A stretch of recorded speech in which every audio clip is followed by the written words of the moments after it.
फिर आप लोग दुरूद इब्राहिम पढ़ें। उसके बाद में आप खड़े हो जाएं, तीसरी रकात में चले जाएं।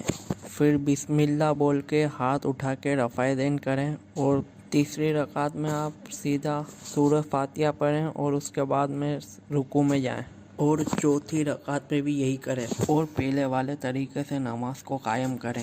आखिरी में आप लोग अतहियात पढ़ें, दुरूद इब्राहिम पढ़ें और ये वाली दुआ पढ़ें, रब्बना आतिना फिद दुनिया हसनता व किना हसनता व किना अज़ाबन्नार। और उस जगह पे अब आपकी सीधे हाथ की शहादत की उंगली को देखें और उसे उठा के भी रखें या उसे हिलाते रहें। और इसके बाद में आप लोग सलाम पहले सीधे हाथ की तरफ फिर उल्टे हाथ की तरफ। ए हमारे रब, तू दुनिया में हमको भलाई दे और आखिरत में भी भलाई दे और हमको आँख के अज़ाब से सलामत रख। ये तरीका आपको हदीसों से बताया गया है।